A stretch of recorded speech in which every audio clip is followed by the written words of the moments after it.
If there's one single Minecraft enchantment which is essential no matter what piece of gear it's on, it's If there's two Minecraft enchantments which are essential no matter what piece of gear they are on, it's Unbreaking and of course, Mending.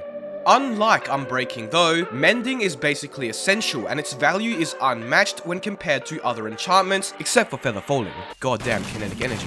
Is it too overpowered or unbalanced though, basically granting players an infinite resource? Is such a powerful enchantment far too easy to come by to the point that any player can now get unlimited access to them in mere hours? Let's discuss. Before Mending existed back in the old days of Minecraft, before anvils, enchantments, maybe even before most of my viewers were born, tools either had to be repaired in the crafting table or inventory like so. Notch originally planned to add a repair table, but decided on this instead. Anyways, it wasn't really useful because upon trying to repair enchanted tools, this would happen. So, players would pray to whatever god they believed in that they would get Unbreaking 3 on whatever gear they enchanted. Because with no anvil or enchanted books, you only had one shot. Did I mention that max enchants costed 50 levels and used every single drop of experience? Crap. Anyways, thankfully in 1.4.2, we got the anvil and also the ability to get enchanted books in 1.4.6, meaning not only were enchantments and tools combinable, but enchanted tools were also able to be repaired without losing their enchants. That being said, even with all the resources and experience in the world, once you repaired a tool or piece of armor a certain number of times, it would become too expensive. The cap of XP on anvils is 40 levels, so after repairing an item 6 times, it is no longer able to be repaired ever again. That means that unlike today with Mending, no tool, armor piece, or weapon could truly last forever.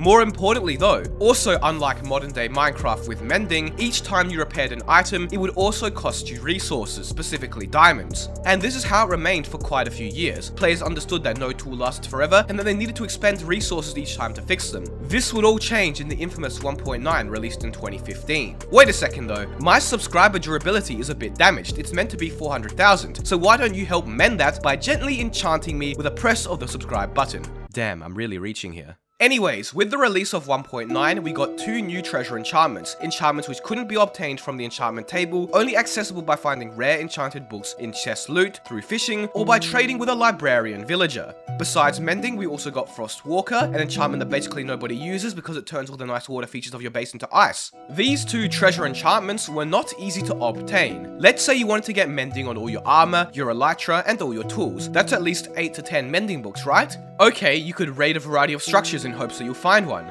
But here's the problem with that. Here are the odds of finding an enchanted book in a chest in any Minecraft structure which could contain them. As you can see, the odds aren't great, with the best chance of finding an enchanted book in a chest being 23.5% in desert temples. Averaging out all the percentages here gives you only a measly 16.65% chance of finding an enchanted book in a chest. Desert temples would still be your best bet then, as they contain 4 chests, giving you a much higher chance that you'll find at least one enchanted book. But then there's problem number 2. As of right now, there is 110 types of enchanted books in the game. In Minecraft 1.9, that number was only 82 as many enchantments did not exist yet. That means that the chance of an enchanted book in a chest being a Mending book out of all the 82 possible books was only 1.22%. If we multiply that by the average chance of finding an enchanted book in a structure, which is slightly high now because pillager outposts, underwood ruins, and woodland mansions didn't exist yet, we get the extremely high odds of 0.2% per chest. Since dungeons have 2 chests and desert temples have 4, that number is slightly higher, but still extremely low. Using some funky maths I forgot I learned back in high school, which didn't work so I had to ask a friend anyways, the odds of finding one Mending book in a desert temple is roughly 0.795%. That means to have a 95% chance of getting one Mending book, you need to visit roughly 400 desert temples. Why 95% and not 100? Well, it's because maths. If you decide dungeons are more to your liking, then you have to likely hit up over 800. And that's for only one Mending book, remember, which you need 8 to 10 of. If you haven't already given up and gone back to playing League of Legends, just kidding, who plays that garbage, then you could also try strongholds and jungle temples. Strongholds and jungle temples have a higher chance of containing Mending books because they have chests which only contain level 30 enchantments. But considering both these structures are quite rare, especially strongholds, and the odds of a book being in them are already quite low, besides libraries, the time it would take to get 8 to 10 Mending books from them is probably even higher than the desert temple strategy. What about end cities? They contain probably the best loot in the game, right? Well, you can't actually find enchanted books in end cities, only enchanted gear, so you have to hope that you're lucky enough to come across diamond gear with Mending on it. Oh, and if you are on 1.11 or higher, then you also have to pray that the perfect Efficiency 5, Unbreaking 3, 3, Fortune 3, and Mending Diamond Pickaxe you found doesn't have a curse on it. So as you can see, mending is not easy to get through chest loot, but let's try option number 2, villagers.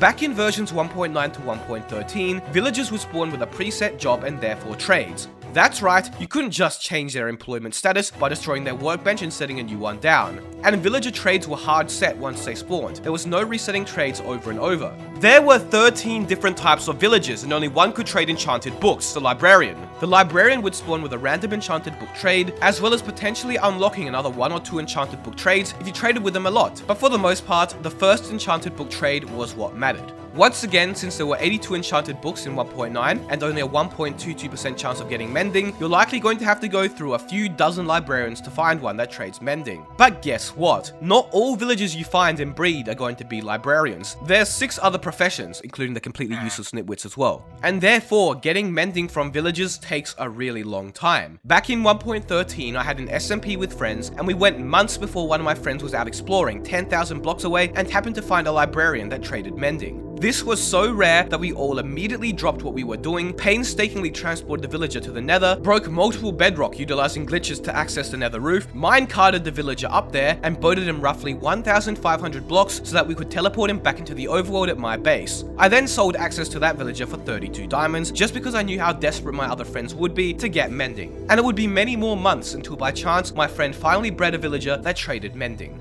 Finally, there's fishing, which I guess you could just AFK so it cancels out all the time investment, but it would still take a very long time, and unlike the villagers, it's not a consistent method of getting mending. Plus, lots of people consider it unfair, and it's sort of a grey area, so I wouldn't really consider it a proper method. So yeah, mending was no bane of arthropods you throw out and let despawn, disgusted at the fact that the game even made you touch such a useless thing. Mending was rare and extremely valuable. So, if mending was so challenging to get, surely it wasn't OP, right? Well, that was true until it wasn't. The real reason mending became too overpowered was due to the fact that in 1.14 it became far easier to obtain. Like so easy to find that you could get a mending villager within minutes of starting a world. In 1.14, villagers' professions were now tied to their workbench and could be changed by breaking their workbench and placing down a new one. And not only that, but you could change the trades of a villager by resetting its profession, meaning you were able to manipulate them into getting whatever trade you wanted, including mending. With just one lectern, a villager, a small prison, and maybe about 20 to 30 minutes, you could have a cheap mending villager with no hassle whatsoever. Mending went from a late game enchantment you would have to work hard to get, to something you could get long before you even beat the Ender Dragon. Hermitcraft Season 6 is a great example of this. At the beginning of Season 6, which remember started in 1.13, Impulse SV was lucky enough to breed a mending villager early on, and I remember watching Mumbo Jumbo basically dump his hard-earned diamonds at Impulse's shop the first few episodes, as it was so much more difficult to get mending that it just wasn't worth the time. The main one that I can obviously see, mending for 10 emeralds. You like how I did that so all the window shoppers could pass by and just drool? I'm so jealous. Because I don't have any villagers, you are gonna be rolling in diamonds. In Season 7, that wasn't quite the case. And with tricks involving converting villagers to zombies and back, their trades were also extremely cheap, and you could get mending trades that were virtually free. And emeralds also became far easier to obtain in the same update because raid farms became a thing, basically giving you an infinite source of easy villager money. 1.14 made villagers less valuable, more exploitable, and increased their ability to be controlled significantly more. Talk about a rough update. And now players literally have mending books coming out their arse. Such a powerful enchantment should not be so accessible, and I'm not the only one who thinks this. So how can we fix this problem then? Well, the easy way to rebalance mending is to make it harder to come by. This could be accomplished by reverting back to the pre-1.14 methods of getting mending, but making treasure enchantments generate with greater consistency in specific structures or chests. For example, buried treasure, the new chests in ancient cities, or even ruined nether portals could be given a 25 to 50% chance of containing a treasure enchantment, making the odds of finding mending from exploring a world significantly higher. The other method of balancing it is to change how it works to account for its newfound commonality. Instead of repairing an item, mending could prevent an item from being destroyed when it loses all its durability, similar to what happens to elytras with no durability. Then, in order to fix them, you have to use some resources, but with mending, that item never gets too expensive to repair. This would make mending less powerful, but still a must-have. Mending as it is right now in its current state is not balanced at all.